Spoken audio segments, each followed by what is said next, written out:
Study IQ IAS, अब तैयारी हुई अफोर्डेबल।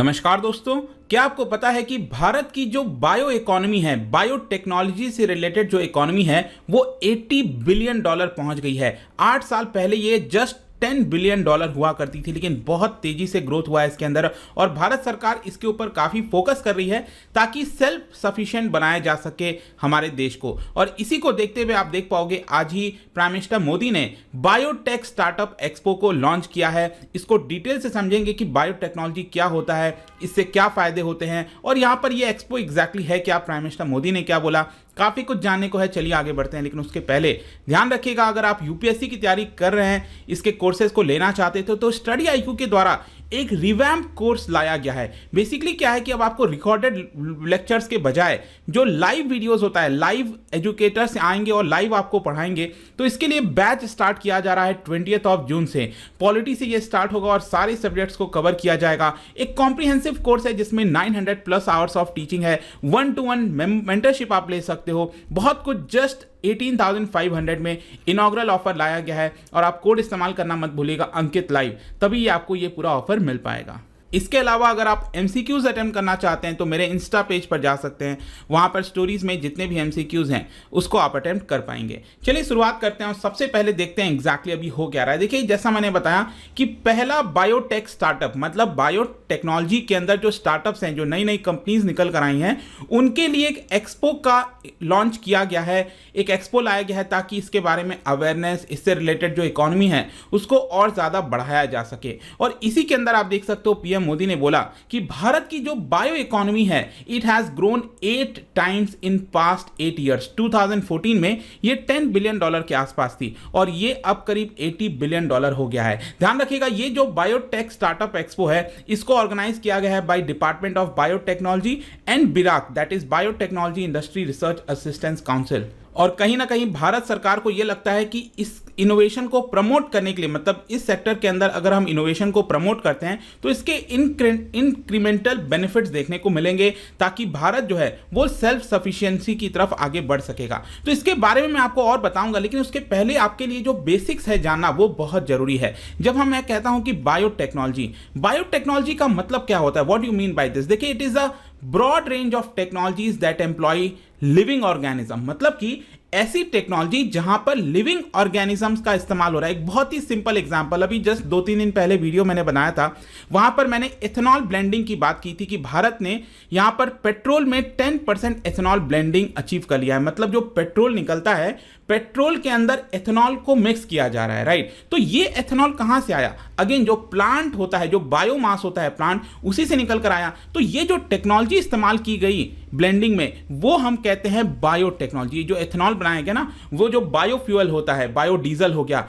ये सब बायोटेक्नोलॉजी की मदद से किया जा रहा है। इसी प्रकार से कई सारे ड्रग्स हो गए, वैक्सीन हो गए, कोविड का वैक्सीन है अलग, उसमें हर चीज में आपको बायोटेक्नोलॉजी का यहां पर इस्तेमाल देखने को मिलेगा। एनवायरमेंटल फ्रेंडली केमिकल्स, मटेरियल्स, जैसे कि अगर हम एग्रीकल्चर फील्ड में देखें तो वहां पर बायोपेस्टिसाइड्स हो गया, वो सारी चीजों को आपको देखने को मिल सकता है। इसके अलावा पाथ ब्रेकिंग कॉन्ट्रीब्यूशंस अगर हम बायोटेक्नोलॉजी की बात करें तो DNA वैक्सीन है, या फिर रिकॉम्बिनेंट DNA टेक्निक हो गया, या फिर आज के डेट में test tube baby, in vitro fertilisation, ये सारी चीजें बेसिकली जो है वो आपका बायोटेक्नोलॉजी की मदद से सामने आई हैं। ये जो वर्ड है ना बायोटेक्नोलॉजी, पहली बार इसका इस्तेमाल किया गया था इन द ईयर 1919, 100 साल पहले किया गया था बाय कार्ल एरेकी। और उनका बेसिकली मतलब ये था कि ऐसे प्रोडक्ट्स को प्रोड्यूस करना फ्रॉम रॉ मटेरियल जहां पर लिविंग ऑर्गेनिज्म का सपोर्ट मिला हो, मतलब लिविंग ऑर्गेनिज्म के मदद से कोई प्रोडक्ट को प्रोड्यूस करना। बेसिकली आप कह सकते हो कि जो मेडिकल बायोटेक्नोलॉजी, एग्रीकल्चर बायोटेक्नोलॉजी, हर एक फील्ड में ये जो है,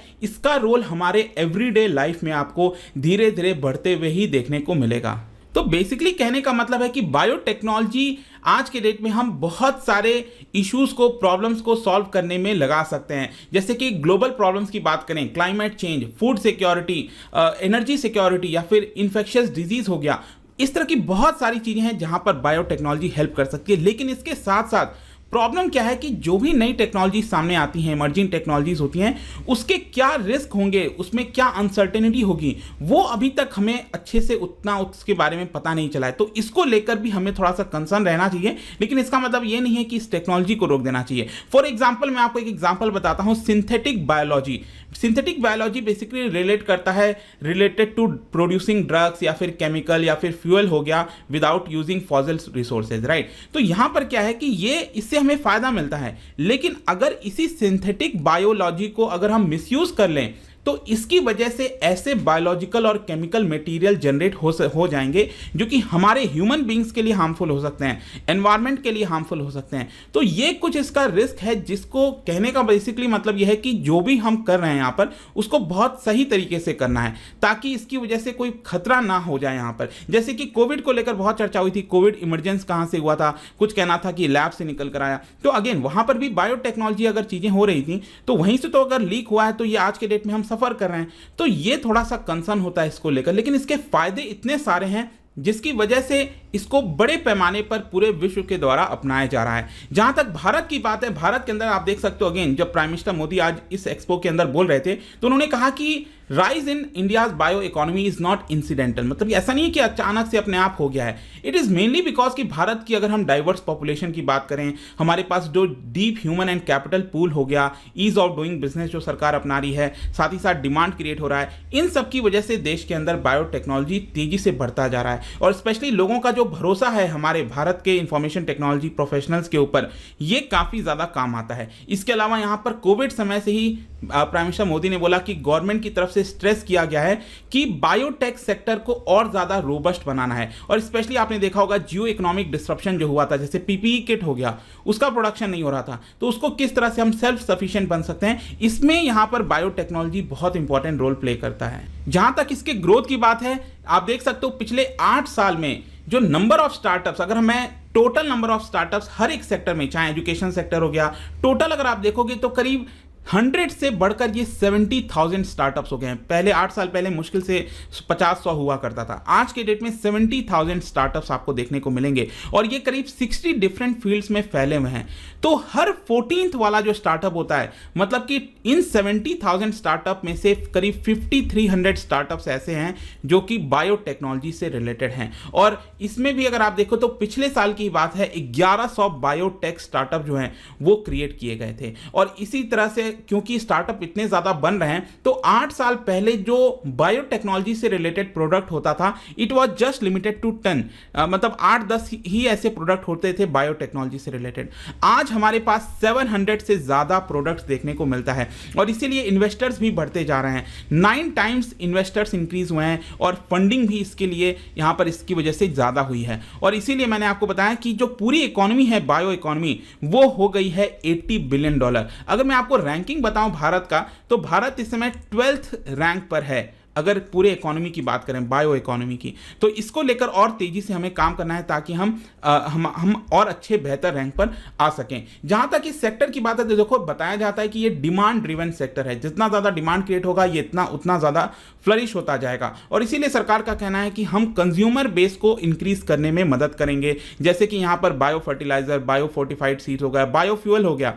जैसे कि अगर मान लो सरकार यहां पर कंपल्सरी करती है कि एथेनॉल ब्लेंडिंग करना है 10%, तो इससे क्या हो रहा है, ऑटोमेटिकली डिमांड बढ़ रही है, तो इसकी वजह से ये सेक्टर भी फ्लरिश होगा। तो यहां पर आपने देखा होगा सरकार ने 2030 का जो टारगेट था 20% एथेनॉल ब्लेंडिंग का, इसको 2030 को घटाकर 2025 कर दिया है। मतलब अगले 3 साल के अंदर ये 10% से बढ़कर 20% हो जाएगा। तो बेसिकली सरकार काम कर रही है कि इसके डिमांड को बढ़ाया जाए ताकि ये जो सेक्टर है और फ्लरिश करे। डिमांड को बढ़ाने के लिए जरूरी है कि यहाँ पर जो इनोवेशन हो गया, रिसर्च एंड डेवलपमेंट हो गया, उसके ऊपर भी सरकार फोकस करेगी। Large number of new interface create किए जाएंगे ताकि यहाँ पर ज़्यादा से ज़्यादा जो स्टार्टअप्स हैं अलग अलग सेक्टर में, डिफेंस, स्पेस, सेमीकंडक्टर, उसमें क्रिएट हो सके। फाइनली कंक्लूजन यही निकलता है, देखिए ये जो एक्सपो सेटअप किया गया है प्रगति मैदान में, ये जो लॉन्च किया गया है, ये एक प्रकार का प्लेटफॉर्म प्रोवाइड करेगा ताकि देश के अंदर जो और विश्व के अंदर जो एंटरप्रेन्योर्स हैं, इन्वेस्टर्स हैं, इंडस्ट्री लीडर्स, साइंटिस्ट, रिसर्चर्स, इसके अलावा जो बायो इंक्यूबेटर्स हैं, मैन्युफैक्चरर्स हैं, रेगुलेटर्स हैं और साथ ही साथ गवर्नमेंट ऑफिशियल्स हैं,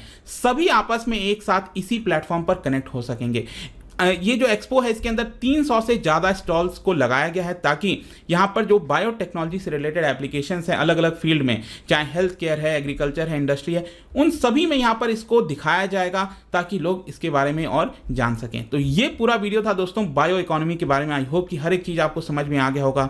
जाने से पहले एक इंटरेस्टिंग क्वेश्चन, क्या आप बता सकते हो first transgenic plant to be produce is what? कौन सा? ट्रांसजेनिक प्लांट का मतलब ये हुआ कि उसमें एक से ज़्यादा जीन्स देखने को मिलता है। एक प्लांट से जो जीन है दूसरे प्लांट में शिफ्ट किया जाता है, तो वो जो प्लांट है वो ट्रांसजेनिक प्लांट होता है। तो पहला ट्रांसजेनिक प्लांट कौन सा था ये आपको बताना है। इसका राइट आंसर आपको पता ही है, मेरे इंस्टाग्राम पर तो मिलेगा ही। वहां पर अगर आप नहीं हो कोई बात नहीं, टेलीग्राम से भी ले सकते हैं इसका सही उत्तर। मैं कई सारे जो MCQs हैं वो यहाँ पर स्टोरीज में डालता रहता हूँ। बाकी अगर आपको PDF चाहिए तो टेलीग्राम पर आइए, अलग अलग सोशल मीडिया पर आप जुड़ सकते हो। और जैसा मैंने बताया, अगर आप UPSC का कोर्स लेना चाह रहे हैं, बहुत ही अच्छा मौका है। अंकित लाइफ कोड इस्तेमाल करिए, हमारे ऐप और वेबसाइट पर जाइए। इसके अलावा आई होप कि वीडियो आपको पसंद आया होगा। मिलता हूं आपसे next time. Till then, thank you very much, see you soon. Study IQ IAS, अब तैयारी हुई अफोर्डेबल।